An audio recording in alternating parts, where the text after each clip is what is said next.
अच्छा बच्चों बताओ, मनुष्य का सबसे बड़ा दुश्मन कौन है? कौन है गुरुजी? मनुष्य का सबसे बड़ा दुश्मन उसका आलस है बच्चों। वो कैसे गुरुजी? मैं बताता हूँ। तो सुनो, सोनपुर में रहने वाली प्रिया बचपन से ही बड़ी आलसी लड़की थी। उसे ना तो घर का काम होता था और ना ही वो किसी भी काम में अपनी माँ का हाथ बटाती थी। प्रिया, प्रिया, अभी तक उठी नहीं तुम? चलो जल्दी करो, आज तुम्हें लड़के वाले देखने आने वाले हैं बेटा। माँ, सोने दो ना, अभी 10 ही तो बजे हैं। हे भगवान, तुम क्या करोगी ससुराल जाके? हमारी तो नाक ही कटा दोगी तुम। चल अभी उठ जा और तैयार हो जा, लड़के वाले बस आते ही होंगे। प्रिया की माँ ने आखिरकार लड़के वाले के आने से पहले उसे तैयार करवा ही दिया और प्रिया लड़के वालों को पसंद भी आ गई और कुछ ही दिनों में उसकी शादी भी हो गई। आज ससुराल में प्रिया का पहला दिन था। सुबह के 9 बज रहे थे और प्रिया अभी तक नहीं उठी है। उसकी सास उसके कमरे में आती है। अरे बहू, सुबह के 9 बजे रहे हैं, तुम अभी तक नहीं उठी? चलो जल्दी से उठ जाओ, इतना सारा काम बाकी है। अरे माँ जी, अभी तो 9 ही बजे है, मैं तो 10 बजे से पहले नहीं उठती हूँ। क्या?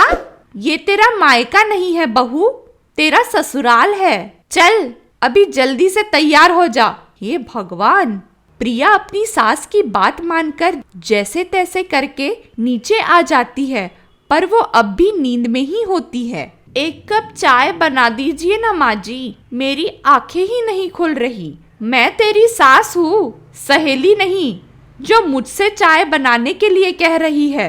अरे बना दीजिए ना माँ जी प्लीज। हे भगवान, कैसे दिन आ गए हैं मेरे, और तूने अभी तक नहाया भी नहीं? वो तो मैं दिन में 1-2 बजे नहाती हूँ, अभी तो 10 ही बजे है। आप चाय दीजिए ना मुझे। प्रिया की सास उसे चाय बना देती है और प्रिया मजे से वो चाय पीती भी है। अब पी ली ना चाय तूने, अब जल्दी से खाना बना दे, राकेश को ऑफिस भी जाना है, समझी? सब कुछ अच्छे से बनाना। ठीक है, क्या बनाऊं जो जल्दी भी बन जाए? हाँ, ये सही रहेगा। प्रिया थोड़ी ही देर में रसोई से फ्री होकर सोफे पे बैठकर टीवी देखने लगती है। तभी वहाँ उसकी सास आ जाती है। अरे, रसोई का सारा काम खत्म भी हो गया? हाँ माँ जी, मैंने खाना बना लिया। अच्छा, क्या बनाया है खाने में? रात के चावल बचे हुए थे ना फ्रिज में माँ जी, तो मैंने नमक मिर्ची डालकर उसे गरम कर दिए। आप राकेश को बोलिएगा दही लेकर आए, उसके साथ अच्छे लगते हैं चावल। अरे कैसी कामचोर है तू, आज तेरी पहली रसोई थी और तूने बस नमक मिर्ची वाले चावल बनाए हैं। इसमें भी कितना थक गई हूँ मैं, पता है आपको? हे भगवान, हमारी तो किस्मत ही फूटी थी जो इस आलसी से पाला पड़ा है। प्रिया आए दिन अपने कामों में आलस दिखाती रहती थी। एक शाम जब उसका पति राकेश घर आया तो उसके साथ उसके 2 दोस्त भी घर आए थे। प्रिया, प्रिया, देखो देखो जरा कौन आया है मेरे साथ। कौन है? ये मेरे सबसे पुराने दोस्त है प्रिया। नमस्ते, आइए आइए बैठिए ना। अरे, अब इनके लिए नाश्ता बनाना पड़ेगा। क्या करूँ क्या करूँ?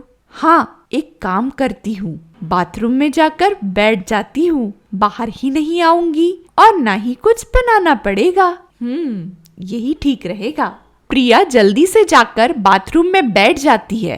राकेश बेचारा बार बार कमरे की तरफ देखता है कि कब प्रिया उसके दोस्तों की खातिरदारी करेगी, पर वो तो आई ही नहीं बाहर।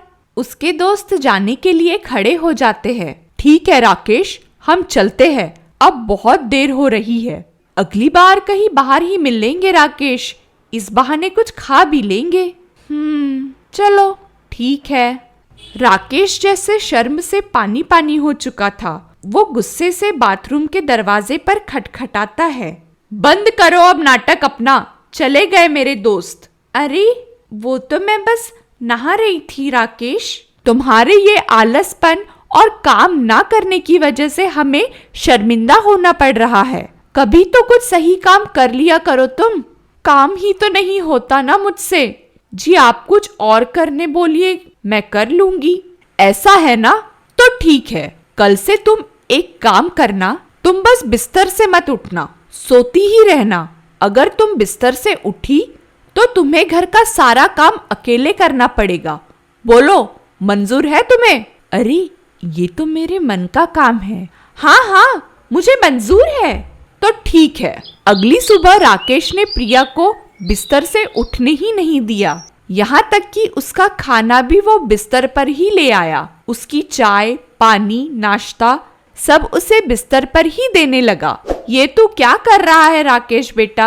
तू उसकी इतनी सेवा क्यों कर रहा है? मैं जो कर रहा हूँ मुझे करने दो माँ। राकेश प्रिया के कमरे में आता है और कहता है, प्रिया, माँ और मैं हम एक रिश्तेदार की शादी में जा रहे हैं। तुम बिस्तर से उठना मत, ठीक है? तुम्हारा खाना और पानी दोनों यहाँ रख दिया है। पर मैं यहाँ बैठे बैठे क्या करूँगी? तुम्हें तो बैठना और सोना पसंद है ना? आराम से बैठ के टीवी देखो, हम आते हैं। राकेश और उसकी माँ प्रिया को छोड़कर चले जाते हैं। प्रिया कभी टीवी देखती, कभी सोती, कभी उठ के बैठती, पर अब उसे आराम से बोरियत महसूस होने लग गई थी। दूसरी सुबह राकेश उसके कमरे में आता है और कहता है, आज शाम कुछ मेहमान आ रहे हैं प्रिया, तुम कमरे में ही बैठी रहना, ठीक है? सुनिए ना, पर वो शाम को मेहमान आते हैं। प्रिया कमरे में ही बैठती है, पर उसे बाहर से हंसने की, खिलखिलाने की आवाजें सुनाई देती है। मुझे भी सबके साथ मजे करने हैं, मुझसे नहीं बैठा जा रहा यहाँ, क्या करूँ मैं? राकेश रात को प्रिया को खाना देने आता है। सुनिए ना, मुझे यहाँ नहीं बैठना है, मैं आप सबके साथ मिलकर रहना चाहती हूँ। सोच लो, घर का काम भी करना होगा, खाना भी बनाना होगा, कर पाओगी? वो मैं, ठीक है, तो मैं और माँ तो बाजार जा रहे हैं, तुम्हारा खाना यहाँ पड़ा है, खा लेना। सुनिए तो राकेश, सुनिए ना। राकेश अपनी माँ के साथ बाजार से घर का सामान लेके आता है। तब अरे ये क्या, घर इतना साफ पड़ा है, और ये खाना, ये किसने बनाया है? मैंने बनाया है राकेश, मुझे समझ आ गया आप मुझे क्या समझाना चाहते थे। मैंने अपनी आलस की वजह से आप सबको बहुत परेशान किया है ना, पर मैं अब आराम नहीं करना चाहती। आलस को छोड़ के ही आप अपने जीवन में सुखी रह सकते हैं। अब ये बात मैं समझ गई हूँ राकेश। प्रिया, तुम चाहो तो 1-2 दिन आराम और कर सकती हो। नहीं नहीं, आराम की बात तो करिए ही मत। अब मैं तो 2-3 दिनों तक सोने भी नहीं वाली हूँ अब तो। प्रिया की सास और राकेश हंसने लगते हैं। तो बच्चों, कौन कौन आराम करना चाहता है बताओ? कोई नहीं गुरुजी। ऐसी ही और मजेदार कहानियों के लिए हमारे चैनल गुरुकुल कहानियों के साथ जुड़े रहिए, शेयर कीजिए, सब्सक्राइब कीजिए।